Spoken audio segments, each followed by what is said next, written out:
नमस्कार दोस्तों, आज मैं एक बार फिर से बहुत ही सुंदर कहानी लेके आया हूँ जिसका नाम है ठगों का ठग महाठग।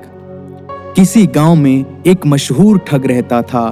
एक बार वह अपनी किस्मत आजमाने के लिए शहर में पहुंच गया। किस्मत ने साथ दिया और लोगों को खूब चकमे देकर उसने बहुत सामान तथा पैसा रुपया बना लिया। इस सारे सामान को एक बोरे में भरकर जब वह गांव लौट रहा था, तभी रास्ते में एक दूसरे ठग से उसकी भिड़ंत हो गई। गांव का ठग इस बात को समझ गया कि वह भी कोई उस्ताद है, लेकिन वह भी उस्तादों का उस्ताद था। दोनों उस्ताद एक जगह बैठ गए, आपस में जान पहचान हुई। गांव के ठग ने बताया कि उसका नाम आयाराम है, दूसरे ने अपना नाम गयाराम बताया। आयाराम गयाराम दोनों आपस में बैठकर बातें करने लगे। गयाराम की नजर बोरे पर थी। उसने पूछा, उस्ताद ये बताओ कि आ कहां से रहे हो? गयाराम बोला, क्या बताऊं दोस्त, इन दिनों काफी मंदी चल रहा है, खेतों की पैदावार मारी गई, सोचा शहर जाकर खाद ले आऊं, इसलिए शहर चला गया था। गयाराम को मालूम था कि वह शहर से बहुत सारा सामान और रुपया पैसा बोरी में भरकर ला रहा है।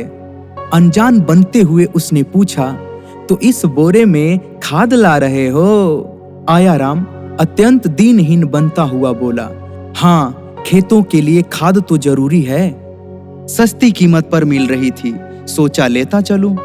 बहुत अच्छा किया, खेत में खाद पड़ जाए तो पैदावार बढ़ जाती है। कहते हुए गयाराम ने बोरे को टटोलना चाहा। असली खाद लाए हो ना, नकली तो नहीं? बोरे से उसका हाथ छुड़ाते हुए आयाराम ने उत्तर दिया, ना ना, एकदम ताजी और बढ़िया है। गयाराम समझ गया कि वह बोरे को हाथ लगाने नहीं देगा। बोला, ठीक है, ले जाओ और खूब पैदावार बढ़ाओ, कहकर चलता बना। आयाराम ने बोरा उठाकर कंधे पर रखा और खुशी खुशी अपने घर की ओर चल पड़ा। बोझ से उसकी गर्दन झुकी जा रही थी और वह इधर उधर देखने में असमर्थ था। उधर गयाराम किसी तरह छिपता छुपता उसके रास्ते पर कुछ दूर आगे निकला और चांदी के तारों से मढ़ी हुई एक सुंदर जूती बीच रास्ते में छोड़ दी। आयाराम जब उस जगह पहुंचा तो उसने जूती को रास्ते में पड़ी पाया। उसके मन में आया कि जूती को उठा ले, किंतु अकेले एक जूती किस काम की है। यह सोचकर वह जूती को वहीं छोड़ आगे बढ़ गया। कुछ देर चलने पर उसे दूसरी जूती दिखाई दी। वह बहुत खुश हुआ, अब उसका जोड़ा बना है। सोचा उसे उठा लाता तो अच्छा होता, लेकिन अभी क्या बिगड़ा है। उसने बोरे को उतारकर नीचे रख दिया। आसपास देखा कोई नहीं है। वह जूती लेने के लिए पीछे लौट गया। वापस लौटने पर आयाराम ने देखा कि उसका बोरा गायब है। उसे समझते देर न लगी कि बरखुरदार ने उस्तादी दिखाने में कसर नहीं छोड़ी। आखिर वह बोरे को उड़ाकर ले ही गया। कोई बात नहीं, जाएगा कहाँ। अगले दिन आयाराम को पता पूछते हुए वह उसके घर पहुंचा। मालूम हुआ कि वह घर पर नहीं है, जबकि गयाराम कहीं गया नहीं था। उसने बोरे को ले जाकर घर के पीछे मिट्टी के अंदर गाड़ दिया और घर के पास एक सूखे कुएं में जा छिपा। वह जानता था कि आयाराम अपना बोरा ले जाने जरूर आएगा, और यदि उसे मालूम हुआ कि मैं घर पर ही हूं तो बिना कमाल दिखाए हिलेगा नहीं। गयाराम को घर ना पाकर वह मकान के आसपास छिपकर बैठ गया। उसने देखा कि सुबह शाम गयाराम की घरवाली कुएं के पास जाकर उसे खाना खिलाती है और कुएं पर देर तक वहीं बैठकर बातें भी कर लेती है। एक शाम को आयाराम उसकी घरवाली से पहले कुएं पर जा पहुंचा और रस्सी में सूखी रोटियां बांधकर कुएं में लटका दी। खाना आया देख गयाराम ने रोटी ले ली।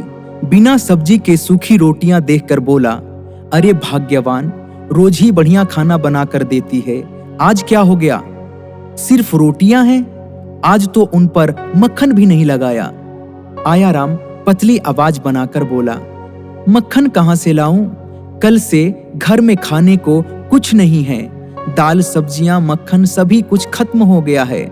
आज तो आटा भी उधार लाई हूँ। तो गयाराम बोला, अच्छा ये बात है, तो सुन, घर के पीछे मैंने एक बोरा दबा रखा है, उसमें कई तरह का सामान है, रुपया पैसा भी उसी में पड़ा है, उसे खोद कर निकाल ले, सब चीजों को संभाल कर रख लेना, देखना जरा होशियारी से किसी को मालूम ना हो। पता लगते ही आयाराम चुपके से मकान के पीछे पहुंचा और अपना बोरा निकालकर चलता बना। अंधेरे होने के बाद बढ़िया खाना लेकर घरवाली कुएं पर पहुंचती है।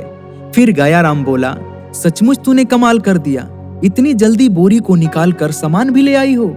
लेकिन ऐसी भी क्या बात थी, एक दिन आदमी रूखा सूखा भी खा लेता है। घरवाली बोली, क्या कहते हो?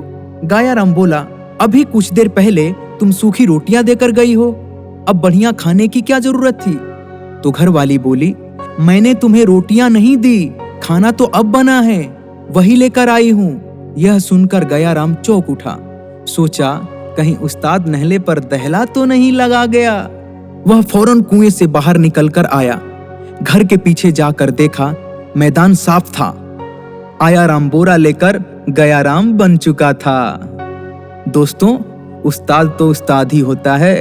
हमारी कहानी अच्छी लगी हो तो शेयर कीजिए और चैनल को सब्सक्राइब कीजिए। धन्यवाद।